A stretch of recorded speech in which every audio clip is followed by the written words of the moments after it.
우리가 저번 시간에 출애굽기 32장을 통해서 우리가 살펴봤던 것은 모세의 진노 앞에서 방자하게 행했던 이스라엘 백성들의 모습을 살펴보았습니다. 200여만 명이나 되는 이스라엘 백성들, 그들이 모두 배교하여 금송아지를 숭배했습니다. 그래서 모세는 이미 하나님과 관계가 깨어졌음을 상징적으로 그들에게 알리기 위해서 증거판을 던져서 깨트렸죠. 그러고 나서 금송아지를 가루로 내서 그걸 물에 타서 마시게 했습니다.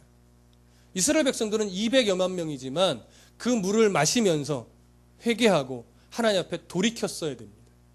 근데 모세가 아론과 대화할 때 이스라엘 백성들은 그렇게 순종하며 회개하는 모습으로 나간 것이 아니라 우리가 뭘 잘못했느냐? 그러면서 이 배교, 금송아지 숭배를 주도했던 한 3천여 명의 사람이 모세 앞으로 몰려온 거죠. 그래서 우리가 뭘 잘못했냐? 우리는 보이지 않던 그 하나님을 송아지 형상으로 만들어서 송아지를 바라보면서 하나님을 섬긴 거다. 하나님은 그 모습이 가증스럽고 진노하신 거지. 그래서 모세도 그 하나님의 진노를 느낄 수 있었던 거예요. 그러니까 그렇게 방자하게 오는 3천여 명을 하나님은 레위 지파를 통해서 어떻게 다 죽였습니다. 200여만 명 중에 3,000명 죽은 것은요, 3,000이라는 숫자는 크지만 결코 큰 수가 아니었어요. 대부분은 하나님이 안 죽이신 거예요. 그러고 나서 어떻게 하셨어요? 역병을 돌게 하셔서 깨닫게 하시고, 그러면서 얼마나 우리가 하나님 앞에 범죄했는지를 일깨워 주셨죠. 아직 이스라엘 백성들의 어떤 죄의 문제가, 우상숭배의 문제가 용서받은 상태가 아닙니다. 그래서 오늘 본문에 보면 모세가 하나님 앞에서 이제 용서를 구하고 나서 내가 앞서가리라. 모세를 통하여 용서해 주시지 않았어요. 그렇죠? 왜요? 모세도 죄인이기 때문에. 그런 내 사자를 앞서 보낼 것이다. 그러면서 언젠가 진짜 우리의 사자이고 우리의 대표이신 예수 그리스도를 통하여 우리가 완전한 속죄를 이루실 그때를 암시해 주시고 나서 사자를 앞서 보낼 테니 그 땅으로 가라. 심판하지 않으시겠다는 걸 보여주신 거죠. 그러면서 오늘 33장 1절에 보면 이렇게 되어 있어요. 여호와께서 모세에게 이르시되 너는 네가 애굽 땅에서 인도하여 낸 백성과 함께 여기를 떠나서 내가 아브라함과 이삭과 야곱에게 맹세하여 네 자손에게 주기로 한 그 땅으로 올라가라. 여러분, 지금 이스라엘 백성과 하나님 사이의 거리가 좀 가까워진 것 같습니까? 아직도 먼 것 같습니까? 아직도 멀어요. 왜죠? 여기 보면 내 백성이라고 말하지 않고 33장 1절에 모세에게 이르시되 너는 네가, 그러니까 모세가 애굽 땅에서 인도하는 모세의 백성이라고 표현하고 있어요. 32장에서 이미 그 표현이 한 번 나왔죠. 그렇죠? 그런 것처럼 지금 이스라엘 백성들은 아직 하나님 앞에 용서받지 못하고 그 거리가 범죄함으로 인하여 멀어졌어요. 그걸 아직도 지금 드러내시는 거예요. 이스라엘 백성은 그걸 깨달아야 돼요. 지금 우리가 하나님 앞에 얼마나 지금 멀어져 있는가, 우리가 얼마나 큰 범죄를 저지른 것인가, 그 결과가 하나님부터 우리를 얼마나 멀어지게 했던가, 이걸 지금 깨달아야 돼요. 그러고 나서 다시 이스라엘 백성들에게 뭐라고요? 약속의 땅으로, 아브라함과 이삭과 야곱에게 언약했던 대로 내가 그 땅을 줄 테니 그 땅으로 데리고 가라. 자, 그러면서 2절 함께 읽어봅니다. 시작. 내가 사자를 너보다 앞서 보내어 가나안 사람과 아모리 사람과 헷 사람과 브리스 사람과 히위 사람과 여부스 사람을 쫓아내고 내가 내 사자를 보내서 원주민들을 다 쫓아내 주겠다라고 하는 거예요. 그러니까 가나안을 정복하는 일에 내가 큰 도움을 주겠다라고 하는 거죠. 여기 사자라고 하는 표현에요, 관사가 없어요. 원문으로 보면. 그런 것으로 보여 이것은 어떤 사람이나 이런 걸 말하는 것이 아니라 예수 그리스도를 말하는 것이 아니라 천사를 말하는 겁니다. 그래서 그 천사를 내가 미리 보내서 너희들이 승리할 수 있게 다 싸워주겠다, 이 얘기를 한 거예요. 그런데 그 다음 구절에 아주 충격적인 말씀을 하세요. 여러분들은 읽으시면서 충격을 받았는지 모르겠지만 3절 다 같이 읽어보겠습니다. 시작.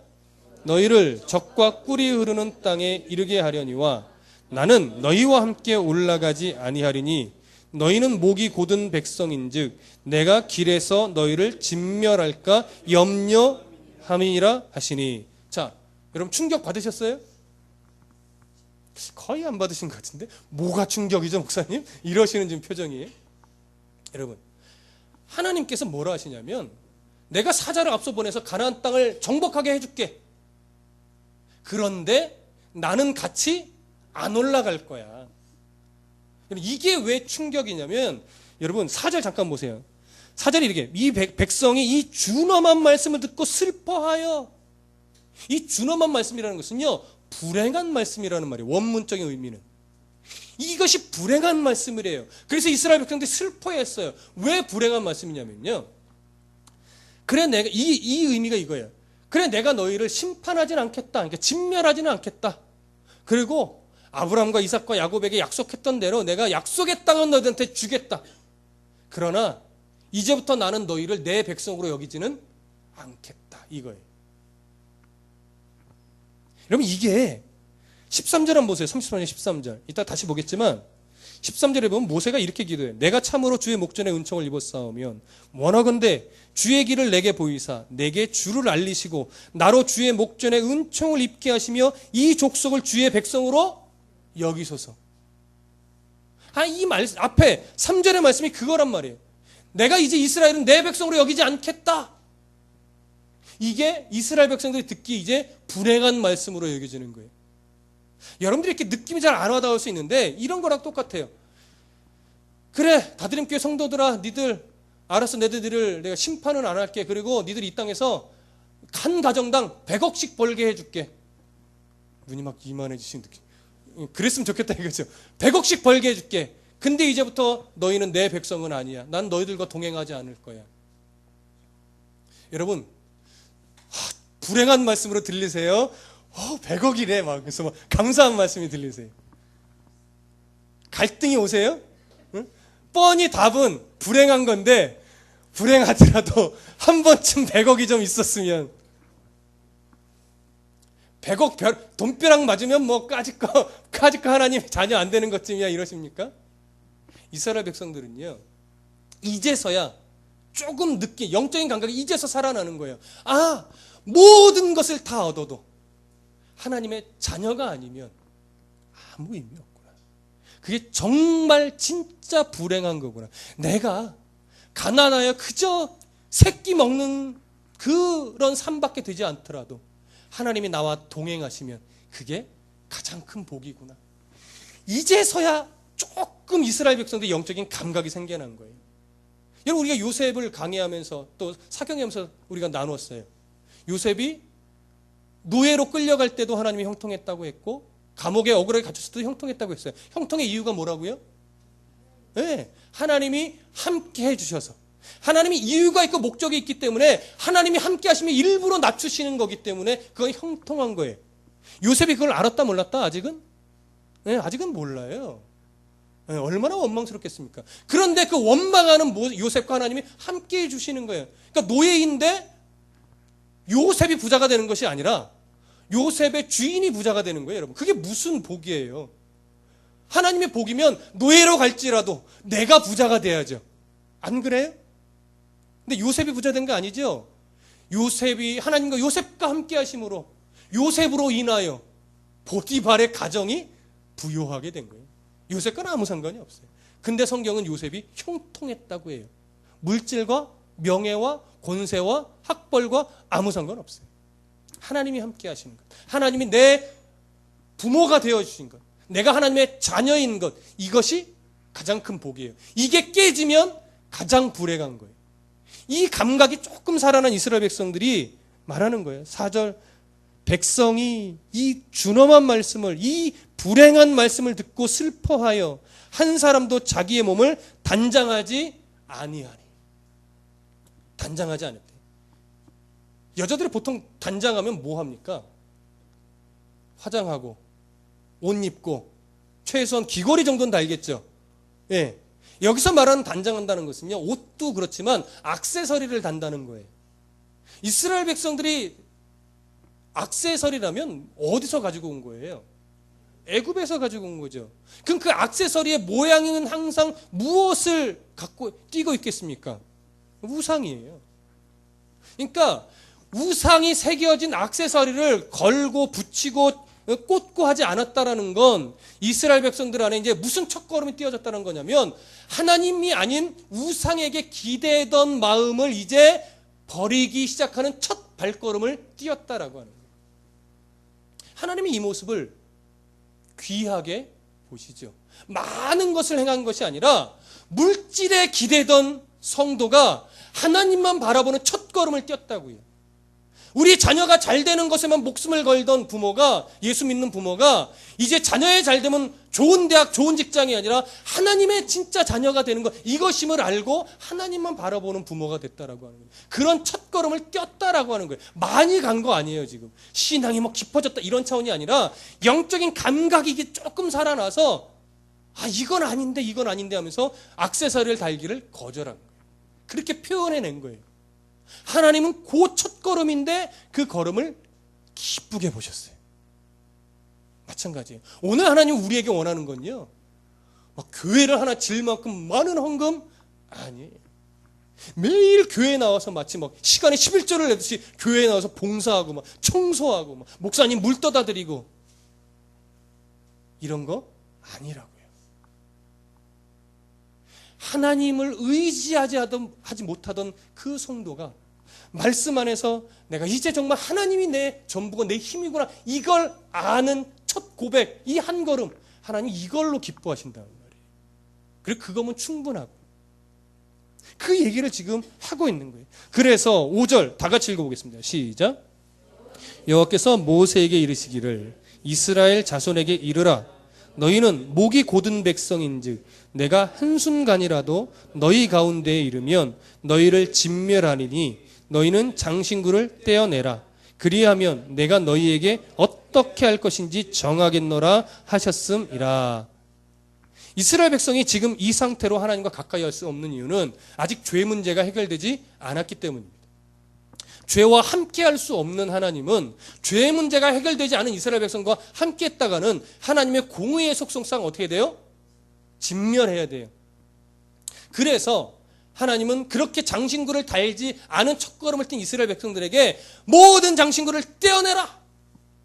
그러면 내가 이제 너희를 내 백성 삼지 않으려고 했는데, 이건 마음에 없는 말이에요. 하나님도 가끔 거짓말 하세요? 네, 느낌이 다른 거예요. 그런 거짓말이 아니라 무슨 말인지 아시죠? 우리를 살리기 위한 마음에 없는 말을 한다고요. 근데 이거는 맞는 말인데 그렇게 하기 싫어하신다는 의미예요. 내 백성 삼을 수 없어요, 하나님이. 왜? 범죄했기 때문에. 근데 하나님은 속으로는 내 백성 삼기 싫어, 이제 안 할 거야 이러신다고요? 아니요. 삼고 싶어 하시죠. 어떻게 해서든지. 그래서 그들의 첫걸음을 보시고 장신구를 떼어내라. 그리하면 내가 어떻게 할지 정하겠다. 장신구를 떼어내라는 말은요, 내어버리라는 말이에요. 원문의 의미가 내어버리라.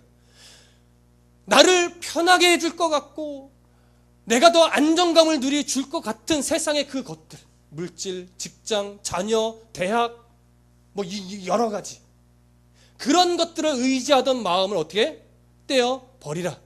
떼어버리려는 근거, 이유는 뭐예요? 하나님의 백성이 되기 위해서. 아니, 하나님의 백성이니까 그 얘기를 하는 겁니다. 그래서 6절 다 같이 읽어보겠습니다. 시작. 이스라엘 자손이 호렙산에서부터 그들의 장신구를 떼어내니라. 자, 그들의 장신구를 떼어내니라 할 때, 자, 떼어낸다는 말이 아까 제가 무슨 의미라고 말씀을 드렸죠? 떼어버린다, 내어버린다라는 의미예요. 그러면 내어버린다를 할 때 그것을 어떻게 처리했다라는 걸까요?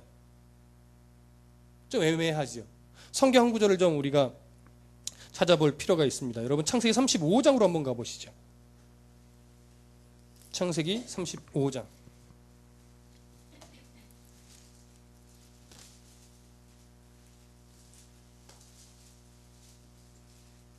자, 1절부터 5절까지만 읽겠습니다. 1절부터 5절. 창세기 35장 1절부터 5절 함께 읽습니다. 시작. 하나님이 야곱에게 이르시되 일어나 베델로 올라가서 거기 거주하며 네가 네 형 에서의 낯을 피하여 도망하던 때에 네게 나타났던 하나님께 거기서 제단을 쌓으라 하신지라. 야곱이 이에 자기 집안 사람과 자기와 함께한 모든 자에게 이르되 너희 중에 있는 이방 신상들을 버리고 자신을 정결하게 하고 너희들의 의복을 바꾸어 입으라. 우리가 일어나 베델로 올라가자.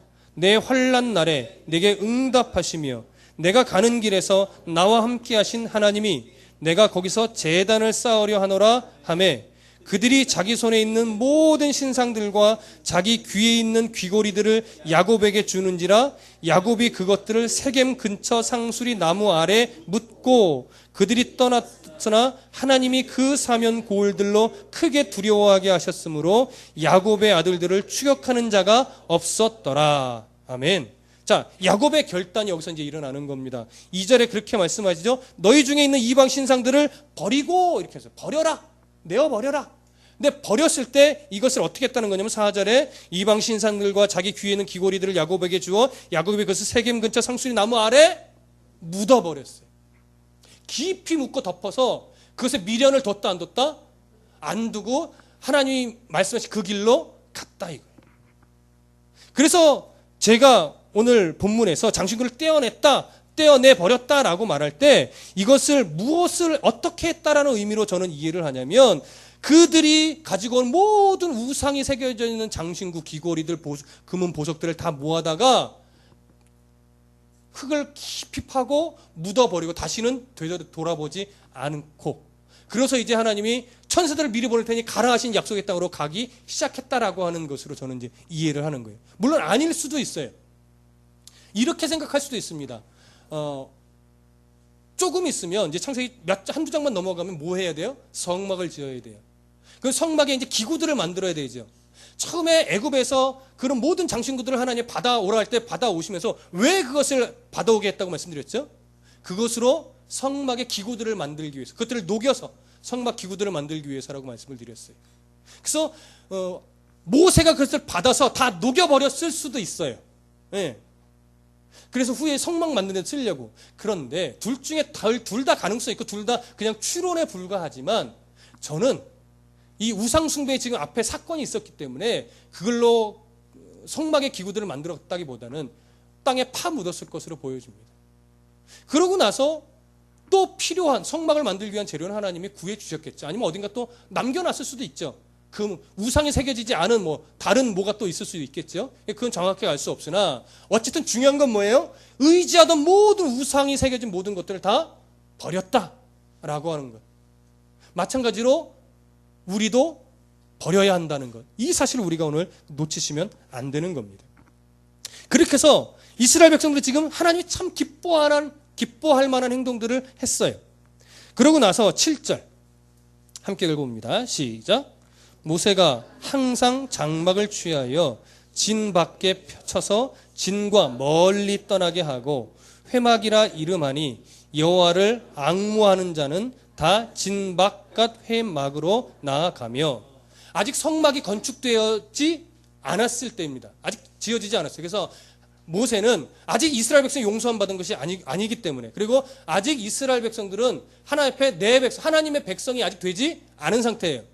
그래서 모세는 회막 하나를 장막 하나를 달라고 그랬어요. 그래서 그것을 이스라엘의 장막들이 쳐진 진보다 좀 먼 곳에 장막을 쳤어요. 그곳 이름을 회막이라 부른 거예요. 우리가 알다시피 회막은 뭐 하는 데예요?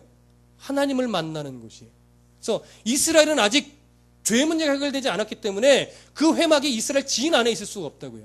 그래서 진 바깥 조금 먼 곳에 회막을 세워놓고 거기에 회막이라고 장막을 쳐서 회막이라고 이름 붙여놓고 날마다 거기 가서 하나님과 대면하여 뭐 하는 거예요? 기도하는 거예요. 하나님과 대화하는 거예요. 그런데 하나님도 모세가 회막에 나올 때마다 즐겁게 친구처럼 만나주셨어요. 어디를 보면 아시죠? 11절. 사람이 자기의 친구와 이야기함과 같이 여호와께서는 모세와 대면하여 말씀하시며 모세는 진으로 돌아오나 눈의 아들 젊은 수종자 여호수아는 회막을 떠나지 아니하니라. 아마도 여호수아가 모세 그 회막 관리자로 잠시 임명을 받은 것 같습니다. 그래서 지키는 거죠. 왜? 아무도 들어가지 못하게 하려고. 예. 근데 이스라엘 백성들은 모세가 회막에 들어서 하나님과 대면하여 기도할 때마다 이스라엘 백성들은 어떻게 했냐? 자기 장막에 서서 모세가 회막에 들어가는 장면을 보는 거예요. 그것을. 근데 모세가 들어가고 하나님이 임재하실 때마다 이제 구름 기둥이 그 위에 탁 서 있어요. 아, 이스라엘 백성이 아는 하나님이 임재하셨구나. 모세와 대화하고 있구나. 그걸 바라보면서 이스라엘 백성들은 자기 장막에 서서 그곳을 바라보며 거기서 예배합니다. 거짓말하는 것이 아니라 10절, 9절 10절 함께 다 같이 읽어보겠습니다. 시작. 모세가 회막에 들어갈 때에 구름 기둥이 내려 회막 문에 서며 여호와께서 모세와 말씀하시니 모든 백성이 회막 문에 구름 기둥이 서 있는 것을 보고 다 일어나 각기 장막 문에 서서 예배하며. 이스라엘 백성들이 많이 바뀌었죠. 예. 이제 자기 장막에 서서 회막을 바라보며 구름 기둥이 임재해 있는 하나님 임재해 있는 그 회막을 바라보며 하나님 경배하고 있는 거예요. 모세가 거기서 하나님을 대면하여 계속하여 얼마나 며칠이 걸렸는지 모르겠습니다. 수년은 아닐 겁니다. 왜냐하면 가나안 땅으로 또 이동을 해야 되니까 몇 주에서 몇 개월 정도 되겠지요. 그 기간 동안 계속해서 하나님 앞에 나아가서 기도합니다. 하나님은 또 친구처럼 만나주시고 대화하십니다. 뭐가 필요하냐, 왜 그러느냐, 너 왜 화가 났니, 뭐 얼르고 달르고 뭐 별걸 다 했겠죠. 자, 12절 다 같이 읽어보겠습니다. 12절 시작. 모세가 여호와께 아뢰되 보시옵소서, 주께서 내게 이 백성을 인도하여 올라가라 하시면서 나와 함께 보낼 자를 내게 지시하지 아니하시나이다. 주께서 전에 말씀하시기를 나는 이름으로도 너를 알고 너도 내 앞에 은총을 입었다 하셨사온즉. 13절까지 시작.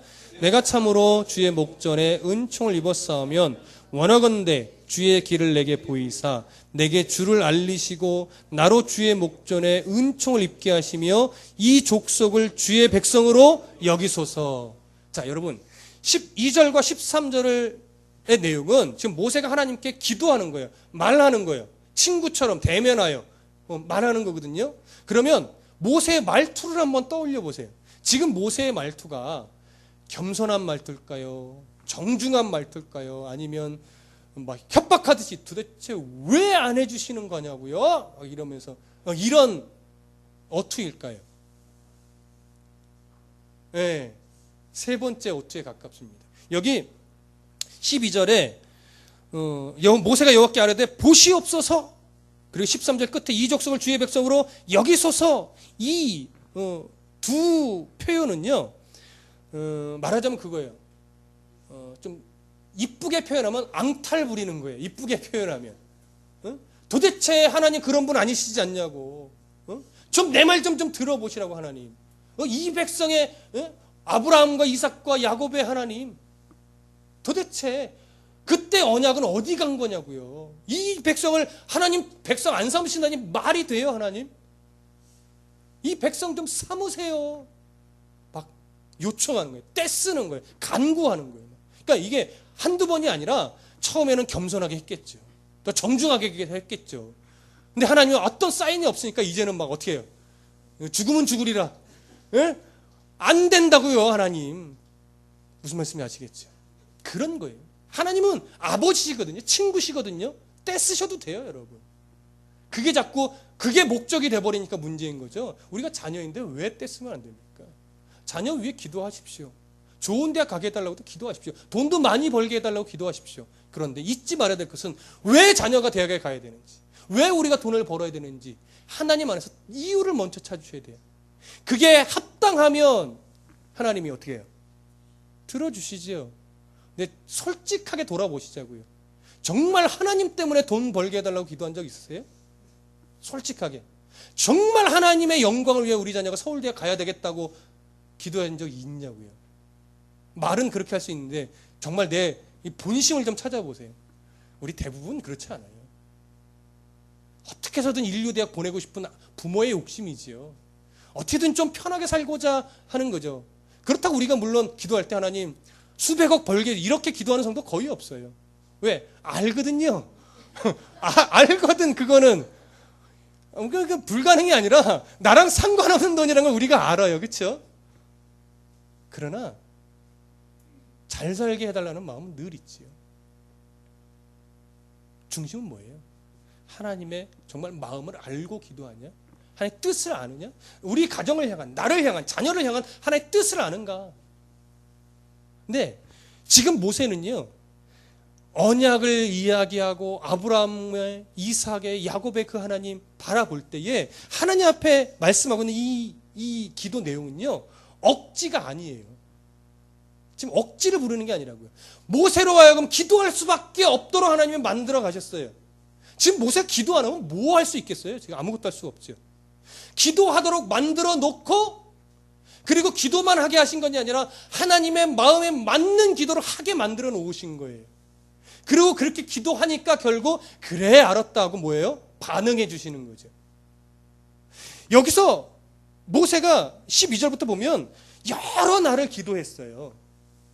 근데 제가 감히 좀 추측하건대 첫날 기도는 그리 하나님 마음에 합한 기도는 아니었을 것 같아요. 근데 기도가 하루 이틀 한 주 두 주 가면서 모세는 점차 누구의 마음을 알아요? 하나님의 마음을 알아요. 내가 뭐라고 기도해야 될지 알아가게 되는 거예요. 그게 누구의 기도예요? 사무엘서 들어오면 한나의 기도예요, 여러분. 우리가 착각하는 게 뭐예요? 한나처럼 기도해야 아이를 낳는다고. 여러분 정신 똑바로 차려야 돼요. 한나의 기도는요, 아들을 얻을 때 이렇게 방법론적으로 끌어당길 수 있는 그런 기도가 아니에요. 하나님 한나를요, 말하자면 아이를 못 갖게 하나님이 막으시면서 계속 기도하게 하셨어요. 수십 년이나 될까요? 모르겠어요. 지금 기억이 안 나요. 근데 너무 굉장히 오랫동안 기도하게 하실 때마다 처음에 한나의 기도는요, 그냥 자녀를 달라는 기도였어요. 그런데 성경의 기록, 사무엘서가 기록된 그 무렵에 가서는 한나의 기도가 바뀌어요. 이 시대에 제사장이 없습니다. 이 시대에 하나님 필요한 지도자가 없습니다. 지도자가 다 악해 있는 이때에 하나님이 내 태를 막으실 때 이유가 있겠군요. 저에게 하나님이 아들을 주시면 일평생 나실인으로 구별을 하나님께 드리겠습니다. 어느 부모가 자식 달라고 기도할 때 하나님이 자식 주시면 일평생 제사장으로 드리겠습니다라고 고백 드리냐고요. 제사장으로 드린다는 얘기는요, 평생 못 본다는 얘기예요. 보지도 못할 자식을 왜 달라고 해요? 그렇죠? 영적인 눈이 열리는 거예요. 하나님이 무슨 기도를 내게 원하시는지를 아는 거예요. 그 기도를 하게끔 하나님 만들어 놓으시고 수년을 기다리시는 거예요. 결국 그 기도로 하면 어이구 그래 이제 네가 내 마음에 합한 기도로 하는구나 하고 하나님 응답해 주시는 거예요. 그래서 오늘 본문 보세요. 33장 14절 함께 읽습니다. 시작. 여호와께서 이르시되 내가 친히 가리라. 내가 너를 쉬게 하리라. 기도를 하게 하시고 마음에 합한 기도를 하시니까 드디어 하나님 모세에게 알았다. 내가 친히 가겠다. 이게 뭐예요? 내 백성 삼겠다라고 하는 것이죠. 내 백성. 이게 하나님의 마음이라고요. 이게. 우리가 그걸 아셔야 돼요. 15절 16절 모세가 여호와께 아뢰되 주께서 친히 가지 아니하시려거든 우리를 이곳에서 올려보내지 마옵소서. 나와 주의 백성이 주의 목전에 은총을 입은 줄 무엇으로 알리이까? 주께서 우리와 함께 행하심으로 나와 주의 백성을 천하 만민 중에 구별하심이 아니니까.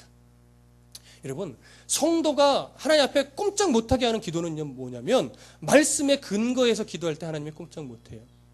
말씀을 통해서 내게 주신 약속을 하나님께 드리되면요, 하나님이 꼼짝 못한다고요. 왜 우리가 응답을 못 받습니까? 말씀을 근거하지를 않아요. 그리고 말씀에 부합하여 내게 원하신 하나님의 뜻을 우리가 분별을 잘 못해요. 그러니까 응답할 수가 없죠.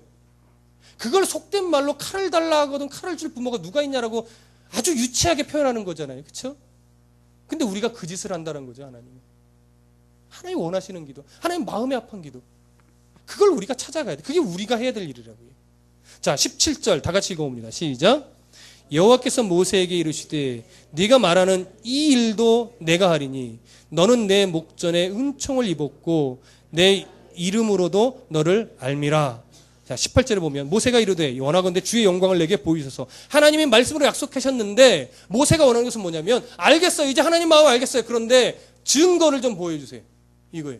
여기서 말하는 모세가 원하는 증거는요, 하나님의 얼굴을 보여달라는 거예요. 하나님의 그 영광의 실체, 그걸 좀 보게 해 주십시오. 이렇게 얘기해요. 그런데 하나님은 19절 20절 다 같이 읽습니다. 시작. 여호와께서 이르시되 내가 내 모든 선한 것을 네 앞으로 지나가게 하고 여호와의 이름을 네 앞에 선포하리라.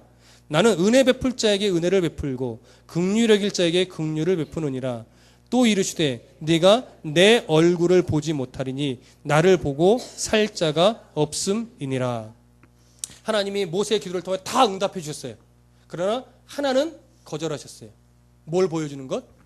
내 얼굴, 하나님의 얼굴을 보여주는 것. 이유는요, 내 얼굴을 보고 살 자가 없기 때문에. 이 얘기는 뭐예요? 모세가 아무리 놀라운 지도자라 할지라도 모세도 하나님 앞에서는 하나의 죄인일 뿐이라는 거예요. 죄인은 하나님의 얼굴을 보고 살 자가 없는 거예요. 그래서 내가 내 영광을 너에게 지나가면서 네가 느끼게는 해주겠다. 내 등은 볼 수 있을지라도 내 얼굴은 네가 아직 볼 수 없다. 왜요? 모두가 다 죄인이고 아직 이스라엘 백성들은 죄의 문제가 해결되지 않았고 이스라엘 백성들은 자신들이 얼마나 큰 죄인인지를 더 명확하게 알아야 하기 때문에. 그래서 하나님이 모세를 반석 위에 딱 세웁니다. 그리고 하나님이 영광으로 지나가십니다. 어떤 모습인지 모르겠어요. 어떻게 지나간 것인지 모르겠어요. 그리고 하나님께서 모세가 하나님 얼굴을 보지 못하도록 하나님의 손으로 그 얼굴을 가려주십니다. 그리고 지나가고 나서 그 손을 떼니까 모세가 뭘 봐요? 하나님의 등을 봐요. 의인화된 표현입니다. 영광의 흔적들, 잔상들을 보는 거예요. 거룩해지는 거죠. 거룩한 하나님을 느끼는 거예요. 그러면서 34절, 23절까지가 마무리가 됩니다.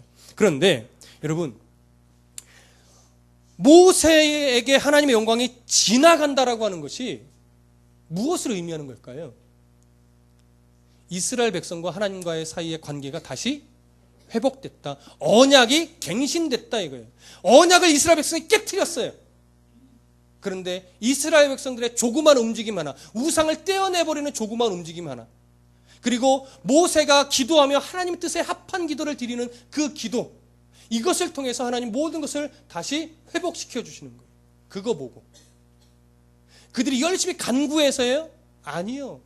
간구함이 절실해서가 아니에요. 하나님이 원하시는 변화의 첫걸음이 있었기 때문에 그래요. 그것이 조건이 된 것이 아니라 하나님이 그걸 원하셨고 그렇게 되게 섭리하셨고 그들은 그것에 반응되었을 뿐이에요. 근데도 하나님은 그것을 귀하게 보시고 관계를 회복시켜 주셨어요. 언약이 갱신된 거예요. 갱신됐다는 건 뭐예요? 이제 이스라엘은 누구의 백성이다? 하나님의 백성이 되었다라고 하는 거죠. 그러니까 하나님의 백성이 되는 첫걸음을 이들은 잘 뛴 거예요. 오늘날 우리에게는 하나님의 백성이 되는 첫걸음이 아니라 예수 그리스도의 보혈의 은혜를 덧입은 자기 때문에 하나님의 백성으로서의 바른 첫걸음을 이제는 떼야 되는 거예요. 이때와 좀 다릅니다, 여러분. 단절됐다는 얘기가 아니라. 그럼 우리는 하나님의 백성으로 떼야 될 첫걸음은 뭐예요? 오늘 성경 33장에 입각해서 보면 떼어내셔야 돼요. 그거예요. 다른 거 아니에요. 봉사 아니에요, 여러분. 헌금 아니에요. 떼어내십시오. 사람마다 조금씩 다르겠지. 어떤 사람은 뭐에 조금 더 마음이 쏠려 있고 어떤 사람은 이것에도 조금 더 마음이 쏠려 있을 수 있겠죠. 내가 약한 게 있다고요, 하나님 앞에서. 하나님보다 더 의지하고 싶어하는, 말씀을 내가 알면 하나님 은혜를 체험한 마음의 그 뿌듯함보다 내 속에 뭔가 가졌을 때의 뿌듯함이 더 큰 게 있다고요. 요게 뭐냐를 찾아야죠. 그렇죠? 요게 뭐냐. 그런 것들을 모아하는 싸움, 떼어내는 싸움. 거기서부터 하나님의 백성으로 서서 살아가는 첫걸음이 떼어지는 거예요. 열심히 기도하는 것도 중요합니다. 근데 기도한 자로서 떼어내셔야 돼요. 바르게 예배하는 것 너무 중요합니다. 그러나 예배가 다가 아닙니다. 예배한 자로서 떼어내셔야죠. 기도한 것이 중요한 것이 아니라 기도한 자로서 떼어내셔야죠. 봉사가 중요한 것이 아니라 그리스도 안에서 봉사하며 훈련받은 성도니까 떼어내셔야죠. 근데 오히려 기도하고 예배하고 봉사하고 헌신하고 헌금하면 떼어내는 게 아니라 더 붙이고 싶은 거예요. 이게 성도가 갖고 있는 아주 큰 약점입니다, 여러분.